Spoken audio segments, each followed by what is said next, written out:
Bienvenidos todos y todas a nuestro programa En la Balanza. Hoy estamos, esta semana estamos celebrando los 3 meses de la victoria electoral del presidente Nicolás Maduro en el reciente proceso presidencial del 28 de julio. Mucha agua ya ha pasado en estos 3 meses, muchos acontecimientos, y yo quiero conversar sobre lo que ha significado estos 3 meses de continuidad de las políticas y del proyecto histórico de Bolívar de cara al nuevo periodo constitucional 2025-2031. Tenemos para ese tema y también para hablar sobre los BRICS y el alcance de esta importante organización del sur global en función de un mundo diferente, multipolar, pluripolar, multicéntrico. Tenemos a la investigadora e historiadora Anabel Díaz H., que nos acompaña hoy. Bienvenida, Anabel. Gracias, Olga, por la invitación. Hemos pasado muchísimas cosas estos 3 meses, ¿no? Sí.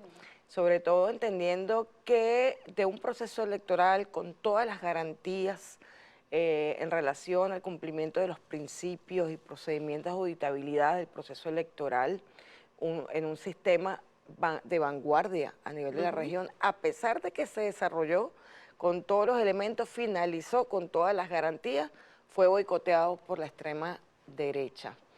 Sin embargo, también fue derrotada desde los mecanismos y soluciones constitucionales que tenemos los venezolanos y las venezolanas. Háblame un poco de lo que ha significado estos 3 meses de la victoria del presidente en relación a lo que hay por venir. Sí.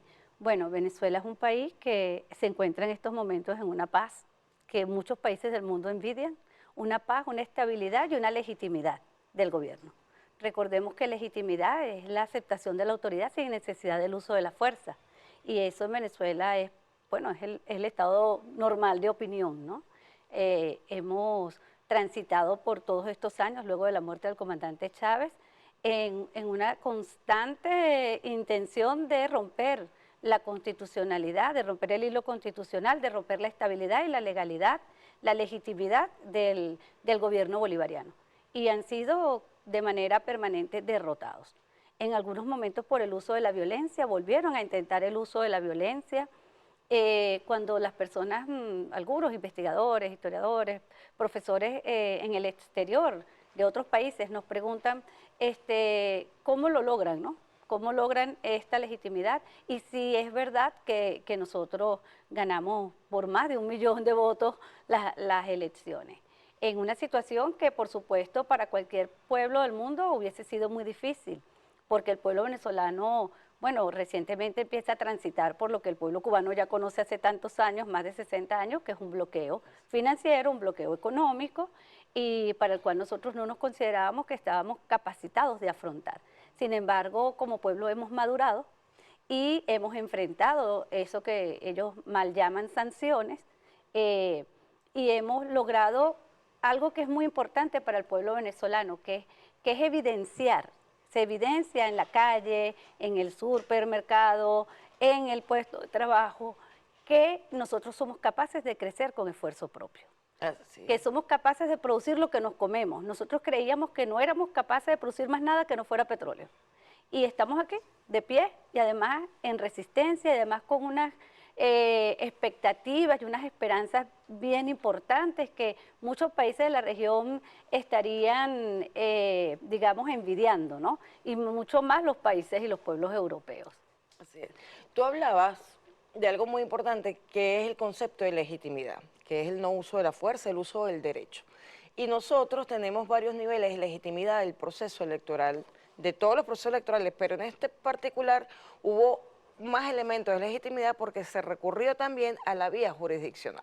O sea, tenemos, digamos, que un primer nivel de legitimidad democrática, que es quien organiza las elecciones, es el órgano que el constituyente del 99 decidió que podía organizar las elecciones.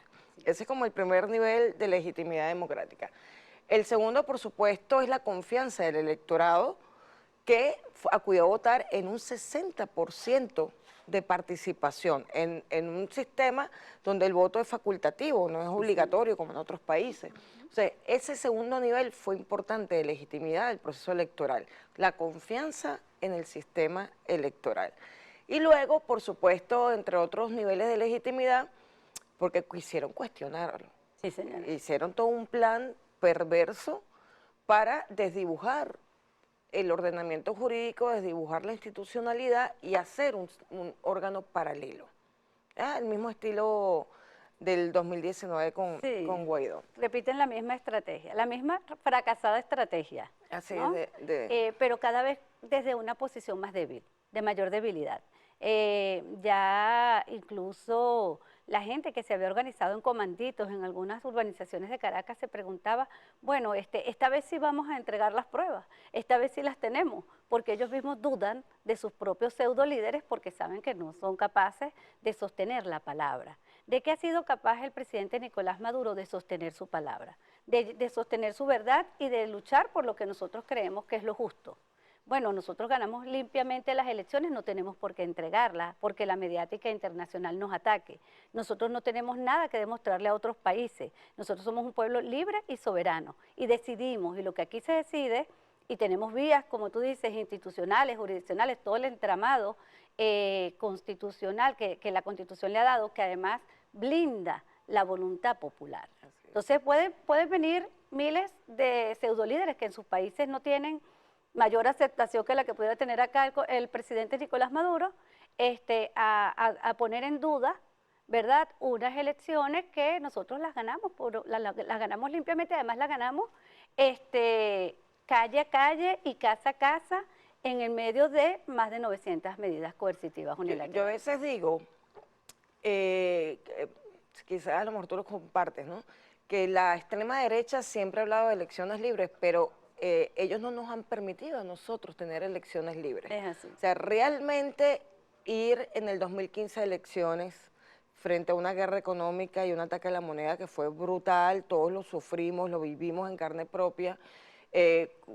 Muchos confundieron lo que estaba ocurriendo, quizás los más escudriñadores nos dábamos cuenta que eso era una estrategia de guerra, pero la mayoría no comprendía lo que estaba ocurriendo con el desabastecimiento. Esa no era una elección libre, la del 2015, porque nos sometieron a una situación de máxima presión. Igualmente en el 2018, porque ellos previamente en 2017, recordemos, bueno, en 2015 todo el entramado que quisieron montar desde la Asamblea Nacional, las medidas coercitivas criminales no permiten elecciones libres en ningún país. Un país bloqueado no es libre. Un país bloqueado es un país en situación de guerra que pudiera perfectamente decir, bueno, no podemos llamar a elecciones. Exacto. Sin embargo, está la legitimidad del gobierno bolivariano, que se da el lujo de en medio de una situación de guerra como la que nosotros estamos, que la mayor potencia militar del mundo nos declaró la guerra, nosotros nos damos el lujo de llamar a elecciones, cosa que no hace, por ejemplo, el presidente de Ucrania. Y que no lo puede hacer porque sabe que estaría destinado al fracaso. Igualmente el presidente de Israel. Ellos, ¿de qué nos van a dar lecciones estos países que, bueno, violentan y les importa muy poco la voluntad de los pueblos si nosotros estamos en realidad centrados en un proyecto nacional, en unas aspiraciones históricas que el pueblo venezolano ha venido concretando, que sabemos que en estos momentos ellos han estado boicoteando, pero que hemos evidenciado que somos capaces de superar. Así es. No, y recordaba también que hablando de elecciones libres, eso es para que entiendan, ellos hablan de elecciones libres, la extrema derecha, pero nos pone la bota, su bota en el cuello para no permitirnos. 2017, guarimbas, que son actos terroristas, que el presidente buscó una solución constitucional para derrotar la violencia, que fue la constituyente. Y en la constituyente, no olvidemos que nos cerraron las calles, nos ponían objetos incendiados, nos amenazaban con armas para no ir a votar. Tanto que el Poder Electoral, recuerdo que tuvo que decidir sitios nuevos de voto, como el Poliedro de Caracas en Caracas, porque la mayoría de estos comanditos, porque ya existían los comanditos de 20 Venezuela, que eran terroristas, tenían sitiados los centros electorales. Eso, por supuesto, habla de que ellos son los que no han querido elecciones libres. 2018, quemaron previamente 40.000 máquinas de votación. Así fue. En medio de una guerra económica brutal, en medio del momento crítico del bloqueo, ellos incendiaron. Qué casualidad que incendiaron el galpón De Mariches. antes de las elecciones presidenciales de 2018. Sí, eso demuestra claramente que su salida no es electoral, que ellos saben que no tienen nada que pedirle al pueblo venezolano, que el pueblo venezolano no cree en ellos, que incluso esos 6 millones que votaron por González Urrutia no están dispuestos a ir a la violencia, que la gente, sea del chavismo o sea de la oposición, está ganada para que la salida sea constitucional, para que podamos ir a una convivencia. ¿Qué es lo que pasa? Que ellos en el mundo han crecido las corrientes neofascistas donde, bueno, niegan al otro y simplemente pues las elecciones ya han dejado de ser esa excusa que ellos utilizaban para decir que un régimen era democrático o no. A ver, yo siempre le hago un llamado al centro Carter, un llamado a ¿qué? A la razón. Está Estados Unidos hoy a las puertas de una guerra civil. Quisiera Estados Unidos tener un sistema electoral como el venezolano, un sistema electoral que abarca todo el país, un sistema electoral que es simultáneo en todo el país, que además es automatizado en todo el país y que además nosotros hacemos elecciones de primer grado. Cada voto, cada ciudadano es un voto. Ellos no han llegado a este nivel de democracia. Deberían los señores del Centro Carter abocarse a esto porque la salida electoral pudiera evitar una guerra civil en estos momentos, en las próximas elecciones, el 5 de noviembre. Nosotros decíamos, las próximas guarimbas van a ser en Washington. Sí, ciertamente lo que tú dices, el tema de las soluciones institucionales pasan porque estas sean democráticas. O sea, en Estados Unidos hay un proceso electoral poco democrático por el grado en que pueden votar, son elecciones de segundo grado.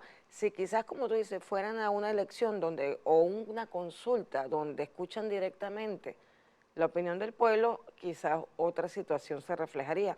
En Venezuela tenemos la ventaja de que, verdad, el desarrollo electoral fue profundizado, perfeccionado por la Constitución del 99, basado, por supuesto, en el pensamiento de Bolívar. Si alguien ya en ese momento había hablado de lo importante que era hacer elecciones periódicas para garantizar la democracia. Incluso yo estaba revisando, Anabel, porque nuestro poder electoral está basado en la idea del poder electoral que Bolívar le presenta a Bolivia en el proyecto de 1826. O sea, es una forma de garantizar, ya en esa época pensaba en garantizar la soberanía del pueblo, la expresión más fidedigna del pueblo. Sí. Y nosotros lo tenemos. Háblanos un poco Sí. de la impronta que tiene el pensamiento bolivariano, no solamente en el proyecto que continúa el presidente Nicolás Maduro, sino en particular en el tema de lo electoral, de tener un poder, de tener la posibilidad de que el pueblo se identifique con quienes lo representan de forma directa y tenga la oportunidad también del momento en que no se identifique porque han perdido el rumbo, incluso hasta revocarlo, que ha sido una solución también incorporada en la Constitución. Así es, y es una solución que le plantea, una solución pacífica, pues que nos plantea la convivencia en todo momento, ¿no? La posibilidad de convivencia pacífica. El libertador Simón Bolívar fue el primero en reconocer al pueblo como sujeto político capaz de decidir su destino. Y entendiendo que el proyecto de Colombia y el proyecto de la República de Bolivia, la predilecta del Libertador, son proyectos de repúblicas populares, contrahegemónicas para aquel momento, que aún hoy siguen siendo subversivas. ¿Por qué? Bueno, porque estaban encaminadas a buscar la igualdad social. Y la igualdad en un mundo cada vez más desigual es una apuesta muy subversiva, ¿verdad? Es una apuesta a las que las élites mundiales le tienen miedo. ¿Por qué? Porque gana rápidamente la adhesión de los otros pueblos. En el caso del Libertador, él reconoció por la vía de los hechos, porque fue el pueblo en armas el que logró consolidar la independencia. Las élites solas nunca hubiesen podido hacerlo. Y las élites buscaban una independencia muy, digamos, muy aparente, solo una independencia política. Una autonomía. Exactamente, una autonomía, buscaban algunas maneras de tener mayor incidencia en la ganancia económica de lo que se producía en estas provincias, mas no tenían la intención de hacer una revolución. Bolívar se planteó una revolución. Y eso nos llevó a nosotros, bueno, a hacer a lo que ahora va a cumplir 200 años, que es ir a Ayacucho. O sea, ¿en qué mente hubiese cabido cuando los líderes de los compañeros de armas de Bolívar en Venezuela tenían una idea localista, ni siquiera nacional? Nosotros empezamos a tener una conciencia de Estado-Nación después de Carabobo, estamos hablando de 1821. Y Bolívar ya tenía heredó y estudió la propuesta mirandina, la propuesta geopolítica y esa búsqueda de un equilibrio en el mundo. Un equilibrio porque sabía que se estaban formando una unión de colonias al norte que, bueno, venía desarrollándose con mucha fuerza y que iba a colonizar el resto del continente. Y por eso Bolívar es hoy un pensamiento que se convierte en epicentro de la contradicción norte-sur en este país, en este continente y en el mundo. Así es. Bueno, nos tenemos que ir a un corte, doctora, pero vamos a continuar porque también vamos a hablar del proyecto bolivariano integracionista que busca el equilibrio en el mundo y es muy importante que hagamos este análisis para hablar de lo que significa los BRIC y cómo se cumple de alguna manera parte del sueño de Bolívar. Nos vamos a un corte y seguimos en La Balanza.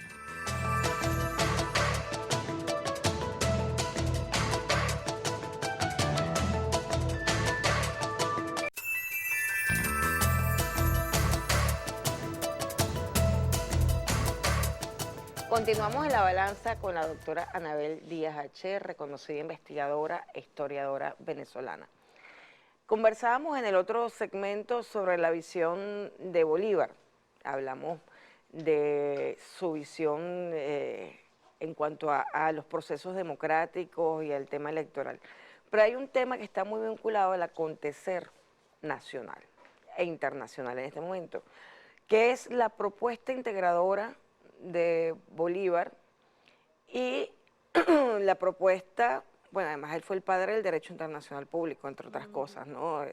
Y del derecho internacional humanitario también. Sí, sí. Pero además, Bolívar, digamos que se empeñó en que entendiéramos que era necesario para el bien de la humanidad un equilibrio en el mundo, un equilibrio entre los diferentes continentes, sectores de poder. Y eso es lo que se pretende en este momento con la llegada de esta propuesta, bueno, ya tiene 16 años trabajándose, de los BRICS. Háblanos un poco del Bolívar que está presente en este Día del Mundo Pluripolar, yo siempre me enredo, y multicéntrico. Sí, bueno, fíjate, Bolívar era un visionario, en realidad, claro. Al él analizar la situación mundial para ese momento de unas potencias en competencia y nosotros unas colonias recién liberadas, él decía que el legado más importante no era la independencia, sino la unidad latinoamericana. Y si nos vamos a su más fiel seguidor en la vida, por la vía de la práctica, que fue el comandante Chávez, una vez que llega a la presidencia comienza a buscar los mecanismos de integración regional. ¿Por qué? Porque, bueno, en esa intuición política, en ese estudio, en ese análisis que hacía de la situación mundial, veía que pues, la hegemonía y la unipolaridad iba a tener un tiempo corto y que nosotros iba a haber un nuevo escenario mundial donde América Latina tenía que entrar en bloque. Y entrar en bloque, ¿por qué? Bueno, porque la sumatoria de nuestras potencialidades nos daría un peso mucho más importante en el concierto de naciones. ¿Cómo puede Venezuela enfrentar sola a grandes potencias con capacidades nucleares, militares, etcétera, ¿no? Sin embargo, Chávez intentó que fuera la CELAC, que fuera UNASUR, y bueno, lo hemos logrado. Y para mí es un orgullo decir que el ALBA está en los BRIC, ¿no? Porque al estar Cuba un país que tiene más de 60 años bloqueado, un país con el que nosotros mantenemos una relación de hermandad, una relación estratégica de desarrollo, además un proyecto histórico común, un proyecto histórico compartido, y a la entrada de Bolivia, nosotros nos sentimos ya y estamos por la vía de los hechos dentro de los BRIC. ¿Por qué? Bueno, ¿por qué Chávez buscaba esta posibilidad y por qué las acciones de la derecha continental y de esos gobiernos serviles a los intereses estadounidenses siempre trataron de boicotear y boicotearon los escenarios y los mecanismos de integración para que cuando ocurriera este momento que ya se sabía que iba a llegar, nosotros no pudiéramos llegar en bloque? Y bueno, eso en alguna medida lo lograron. Recordemos que una de las cosas que agilizó el golpe de Estado contra Dilma Rousseff fue precisamente que Dilma sienta a la CELAC con China. Y eso definitivamente encendió las alarmas en las élites regionales y fundamentalmente en la élite estadounidense. Y era imprescindible darle un golpe de Estado a esa mujer. Entonces, bueno, esto decirlo porque cuando el presidente llega a Kazán dice, nosotros tenemos 200 años trabajando para que existan los BRIC. Y es verdad porque Bolívar decía, mira, estas pequeñas provincias, él decía un archipiélago de repúblicas, de pequeñas repúblicas, no tienen cómo sobrevivir en este enfrentamiento de grandes potencias. Es precisamente la unidad lo que va a preservar nuestra independencia y lo que nos va a dar un peso propio en el concierto de naciones. Y Venezuela, en eso que nosotros llamamos Latinoamérica, que además los analistas han resaltado durante todo el fin de las últimas décadas del siglo XX, que el siglo XXI era el siglo de Latinoamérica porque acumulaba ya las fuerzas productivas, la población, las capacidades para entrar con mucha más fuerza, tener un lugar más protagónico en el mundo. Entonces, este siglo XXI que nos encuentra desunidos, ¿verdad? Que nos encuentra dispersos, también nos encuentra con la primera revolución del siglo XXI, que es la revolución bolivariana, además una revolución que se logra por la vía electoral, ¿no? Esto le da a Venezuela un peso político de liderazgo dentro de la región. ¿Por qué? Porque tuvo la capacidad de visualizar lo que iba a suceder. Y el que tiene la mayor preparación en argumentos, la mayor preparación de liderazgo y de presencia en el mundo es Venezuela. Esto puede traer muchas contradicciones internas dentro del bloque de los países suramericanos y dentro de los países latinoamericanos, pero los pueblos así lo reconocen. Y luego de este liderazgo ejercido por el comandante Chávez desde el punto de vista político, que se sentó y revivió la OPEP, por ejemplo, hoy en los BRIC están los principales productores de crudo y eso le da a Venezuela un peso importante en el mundo. Venezuela tiene un peso importante porque es la principal reserva de petróleo del mundo, pero no es la principal reserva de petróleo del mundo arrodillada y entregada a los intereses hegemónicos. Es la principal reserva del mundo que dice esta carta y este petróleo lo uso para la liberación de los pueblos y lo ha demostrado desde la práctica con Petrocaribe. Entonces, el liderazgo de Venezuela en los países del Caribe, nosotros lo demostramos por la vía de la práctica. Tú me das arroz y yo te doy petróleo. ¿Dónde? Con la visión de la complementariedad, que fue un concepto que incorporó el comandante Chávez. La visión de la complementariedad para lograr la unidad. La visión de la complementariedad porque lo importante no son unos dólares más o unos dólares menos, que la oposición siempre nos decía que estábamos regalando el petróleo. O crecer juntos. Exacto, sino un desarrollo compartido, porque, digamos, ¿a dónde vamos nosotros? El país que tiene una fachada caribe más ancha, más larga de Sudamérica, ¿a dónde va si el Caribe está en ruinas, por ejemplo? ¿No? Y ellos, el norte hegemónico, está tratando de recolonizar el Caribe, porque nosotros se lo arrebatamos en sus narices a las grandes corporaciones petroleras estadounidenses. Y eso no nos los perdonan, ¿verdad? Y lo hicimos con la ayuda de Cuba.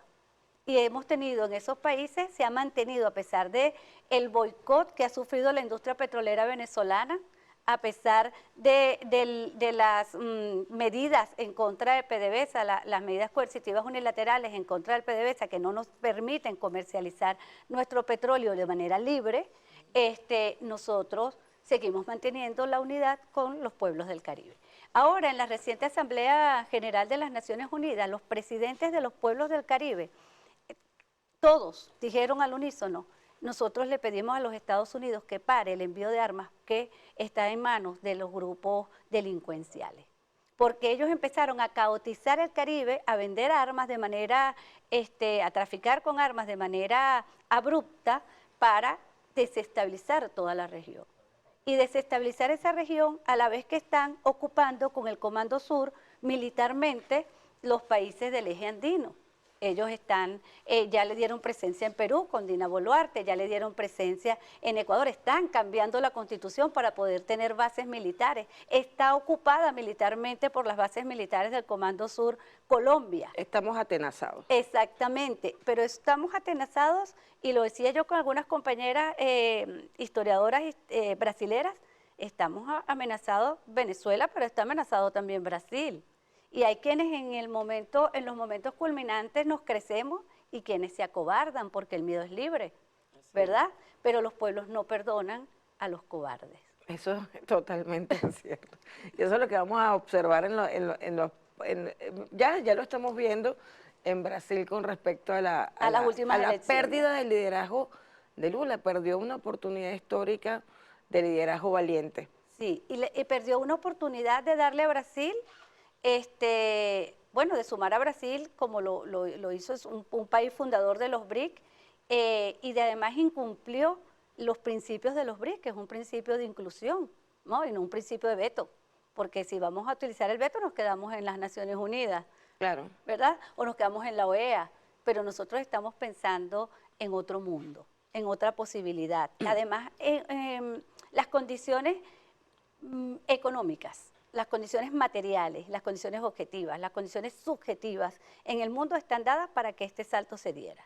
Y lo que ha hecho Lula ha sido una breve pausa, pero claro, no puede parar esto que ya es una transformación indetenible en el mundo. Me parece estar escuchando al comandante Chávez, de verdad.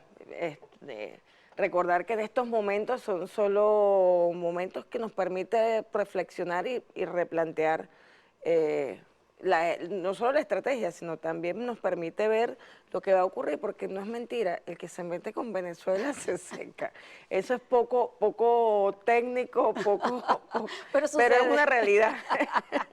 Es una realidad. Yo quisiera, antes de cerrar este bloque, que me pusieran el video del presidente Putin en los BRICS, que habla de Venezuela y de la posición de Brasil. Теперь по поводу Бразилии, оценки со стороны Бразилии того, что происходит в Венесуэле. Мы знаем эти оценки. У нас позиции не совпадают с Бразилией по вопросам Венесуэлы. Я говорю об этом открыто. Мы говорили об этом по телефону позавчера с президентом Бразилии, с которым у меня очень добрые, я считаю, дружеские отношения. Венесуэла борется за свою независимость, за свой суверенитет. Помню, лидер оппозиции после еще предыдущих выборов вышел на площадь, возвел глаза к небу и сказал, что он перед Господом считает себя президентом. Смешно? И тогда мы обсуждали эту ситуацию с руководством Соединенных Штатов. Но они поддерживали и до сих пор поддерживают оппозицию. Но скромно умолчали, ухмыльнулись, и все. Ясно, что это нелепо, правда? Любой там человек может выйти, глаза к небу поднять и объявить себя кем угодно, в том числе и Папой Римским. Но так же не бывает, так не должно быть. Существуют определенные процедуры избирательного характера. Идите на выборы и побеждайте. Мы считаем, что президент Мадуро победил на выборах, победил честно, он сформировал правительство, и мы желаем успехов его правительству и венесуэльскому народу. Но очень рассчитываю на то, что Бразилия и Венесуэла в ходе двухсторонней дискуссии разберутся в двусторонних отношениях. Я знаю президента Лулу как очень порядочного, честного человека.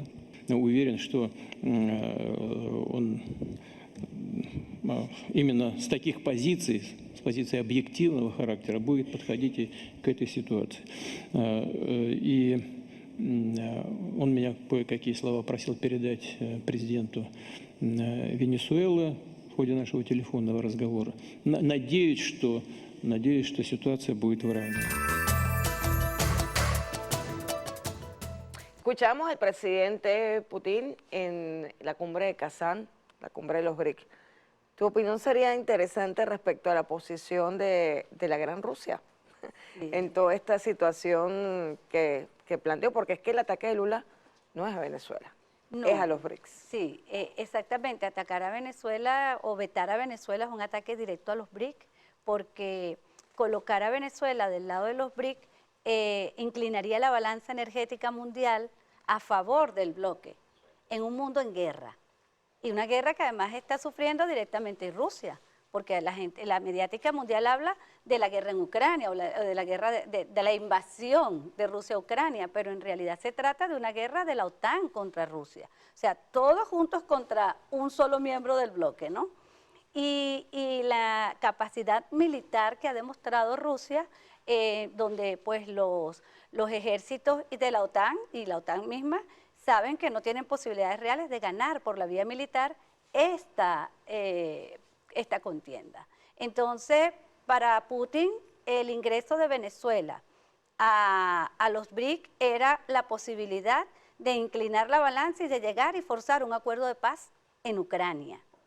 Era la posibilidad para Irán, por ejemplo, de facilitar un diálogo de paz en el Medio Oriente.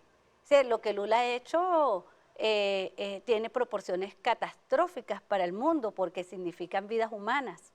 Vidas humanas, ¿por qué? Por intereses mezquinos, intereses de corto plazo, porque estoy en unas elecciones y estoy apretado, porque el lobby estadounidense, el lobby petrolero, no me permite... Que es el lobby sionista. Que es el lobby sionista, no me permite aceptar la entrada de Venezuela a los BRICS. Porque, bueno, Brasil no era tradicionalmente un país exportador de petróleo, pero gracias al boicot que ha vivido PDVSA y gracias a las inversiones que ha hecho Petrobras en sus activos, ha recuperado y ha tenido un crecimiento dentro del mercado petrolero. Entonces empieza a ver a Venezuela como un posible competidor, cuando pudiéramos ser aliados, y somos históricamente aliados. Igual, todos los acuerdos a los que llegó Bolsonaro, ¿verdad?, con Bolsonaro, el que encarceló a Lula, tenemos que decirlo, ¿verdad?, con Irfan Ali, el presidente de la República Cooperativa de Guyana, donde, bueno, hay intereses importantes allí para sacar el gas y el petróleo, que gran parte de ese gas y ese petróleo, hay que decirlo, es venezolano.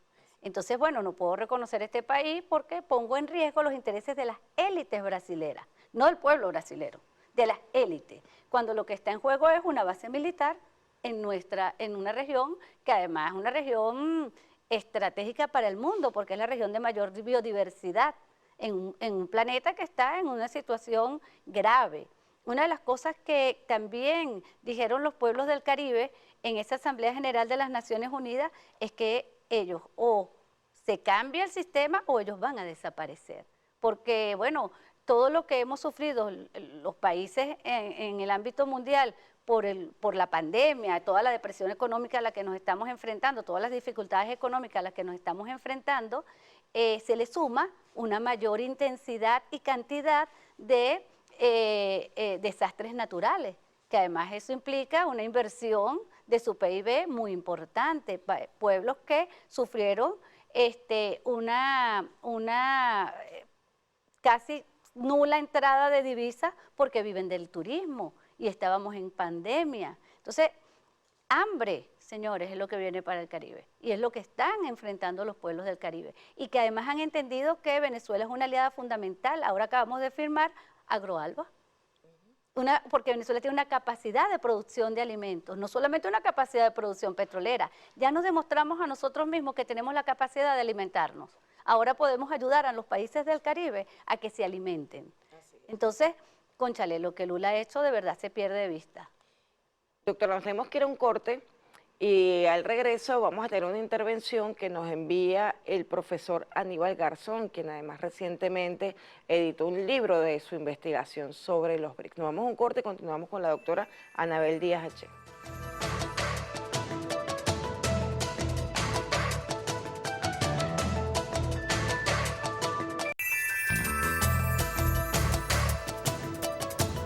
Buenas, Olga, un placer haber sido invitado en tu programa En la Balanza. Gracias por estar aquí contigo. Sobre el tema de los BRICS, la cumbre que se ha realizado, ¿no? El 22 al 24, la cumbre de Kazán, donde han asistido jefes de Estado de los 9 países que son miembros actualmente. Estamos hablando de Brasil, Rusia, India, China, Sudáfrica, ¿no? Que lo fundaron en el 2009 este bloque, ¿no? Añadiéndose Sudáfrica en el 2011, y los 4 países que se añadieron el año pasado en la cumbre de Sudáfrica en 2023. Hablamos de Irán, Emiratos Árabes, Egipto y Etiopía. Arabia Saudí, que sería el 10º, es un país que no lo rechazó, pero está también invitado para añadirse, y de esta manera serían 10 países que serían ya miembros del bloque de los BRICS. Argentina, con la victoria de Milei, finalmente pues no aceptó. En esta cumbre se le da mucha importancia a la reunión de jefes de Estado, que lo es, con las reuniones además bilaterales, trilaterales, ¿no? Entre todos los miembros. No olvidemos que los BRICS llevan, ¿no? Ya lo anunció Putin, ¿no? Al inicio del año, más de 200 reuniones en diferentes esferas. Hablamos de ministros, hablamos de colectivos, estamos diciendo el tema de agricultura, ¿no? Por la seguridad alimentaria, hablamos de deportes, se realizaban las Olimpiadas de los BRICS en Rusia, ¿no? Que además es un país bloqueado, Rusia, para tener las Olimpiadas, el tema de tecnologías, el tema de universidad, de compartir conocimientos, el tema de salud, todo eso que intenta romper, ¿no? Con esa dominación por parte de Occidente, de Estados Unidos, sus organismos unipolares, unilaterales, creados sobre todo desde el fin de la Segunda Guerra Mundial. Además, ¿no? De decisiones ahora mismo importantes que se han estado comentando en esta cumbre, es el tema de la desdolarización, los BRIC Pays, ¿no? De cómo romper, ¿no? Con esa dominación financiera de Occidente, principalmente, ¿no? La hegemonía que tiene el dólar, y cómo llevar a la creación de un mecanismo conjunto que cohesione, ¿no? A países miembros, pero además países socios, que lleva a cabo esa desdolarización y pueda romper finalmente pues con esa hegemonía y esa dominación que tiene Estados Unidos, que finalmente sanciona de manera muy financiera, como se sabe el caso de Venezuela, el caso de Cuba, el caso de Irán, incluso el caso de Rusia. Por lo tanto, es el mecanismo que rompería con el Fondo Monetario Internacional lo que es el Pacto Bretton Woods, creado en 1944. Y eso se está también avanzando mucho y es una esfera importante, potenciando sobre todo también el comercio entre los países miembros de manera bilateral, la cooperación sur-sur y finalmente dar identidad al sur global.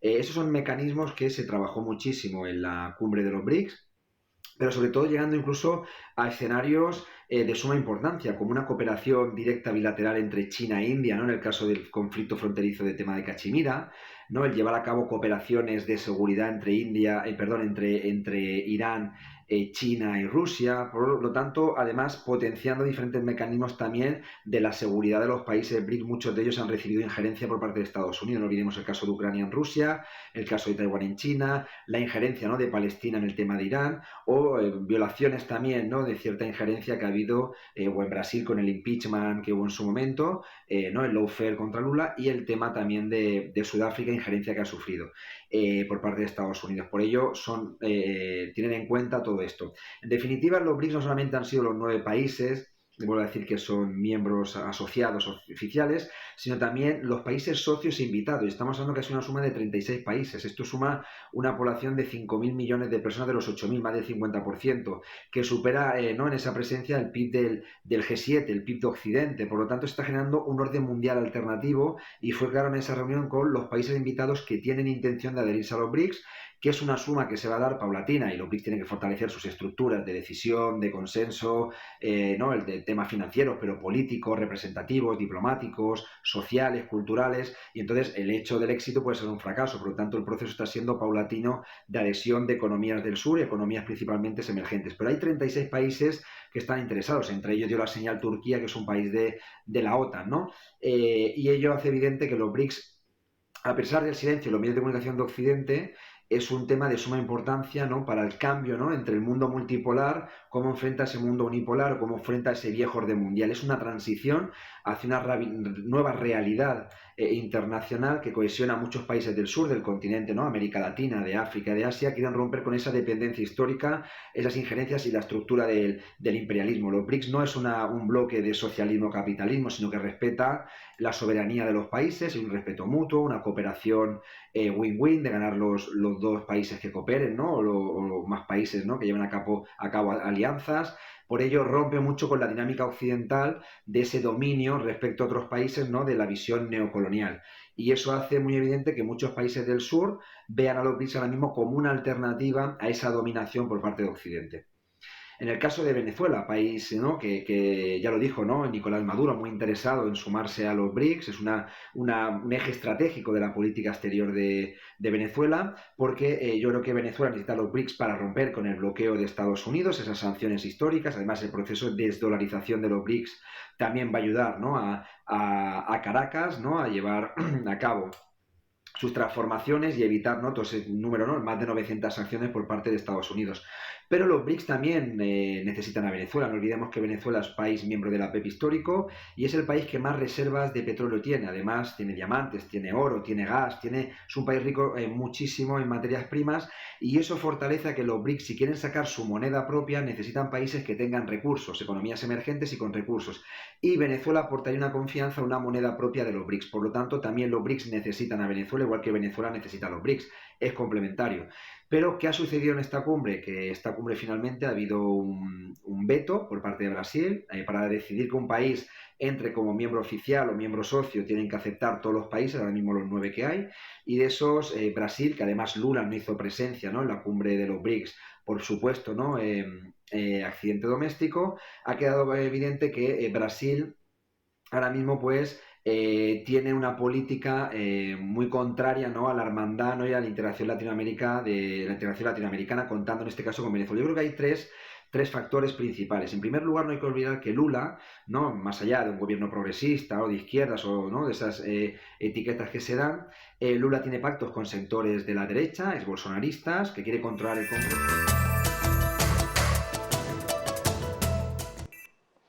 Gracias al sociólogo Aníbal Garzón, extraordinario investigador y analista, tiene este libro de reciente edición que va a traer a presentación a Venezuela, según entiendo, que se llama BRICS, la transición hacia un orden mundial alternativo. Para los que hablaban de la transición, la única transición que hay hacia un mundo alternativo, multipolar y multicéntrico.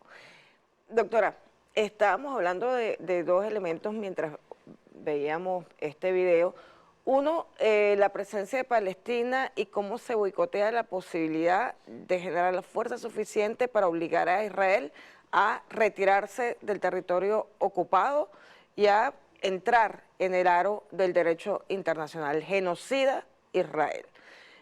Otra de las cosas que quisiera que me comentara en relación a este tema es que realmente Venezuela no deja de estar en los BRICS. Es así. Venezuela sigue en su proceso de ingreso. Los BRICS es una organización que tiene una complejidad importante por lo que significa, y seguimos en digamos que en el trabajo permanente para el ingreso definitivo como miembro. Sin embargo, seguimos asociados a las grandes potencias que están allí y que ya son miembros, como el caso de Irán, que ha demostrado ser además una potencia digna. Ha demostrado además su poderío recientemente frente a los ataques del genocida. Sí, bueno, en el caso de Irán es importante socio estratégico de Venezuela. Todos los países BRICS son importantes socios estratégicos de Venezuela. Incluso aquellos que estuvieron históricamente aliados a los Estados Unidos y al hegemón occidental, ¿no?, todo lo que es la Unión Europea, como Arabia Saudita, Emiratos Árabes, son países con los que Venezuela comparte la OPEP, intereses comunes, ¿no?, en la OPEP. Y que además países que respetan la influencia de Venezuela en la región. Entonces, nosotros, Sudáfrica, un país que también hay un amplio reconocimiento hacia Venezuela, la India, que ha empezado a negociar con Venezuela. Es decir, si nosotros nos hacemos un paseo por todos los países miembros, todos tienen relaciones con Venezuela, pero Venezuela está dentro de los BRIC. Pero también se discutió entre los mecanismos de integración si podíamos entrar en bloque, ¿no? Eso que era la propuesta de Chávez, digamos, en consonancia con nuestra tradición histórica bolivariana, entrar en bloque. Y lo que han estado boicoteando las élites, tanto nacionales como internacionales y regionales. En el caso de Palestina, sí, mover la balanza energética del mundo significa mover los precios del crudo, significa poder presionar para llegar a acuerdos de paz en esa región, donde estamos frente a un holocausto, ¿verdad?, que se transmite en vivo y en directo, donde están muriendo mujeres y niños. Eso coloca en una muy mala posición histórica frente a los pueblos al compañero Lula, al cual le reiteramos nuestro llamado a la reflexión y a la rectificación. Creo que la presencia de Palestina en los BRIC es importante, al que se veía fuera de lugar y muy un mensaje del mundo. Sí, fue a Guterres, ¿no? Como diciendo, no sé qué hago aquí, pero tengo que venir, porque esta es la mitad de la población del mundo, más de la mitad de la población del mundo. Sí, pero que esos países apoyen la causa palestina y que esté allí es importante porque nos habla de un cambio de la correlación de fuerza en el Medio Oriente.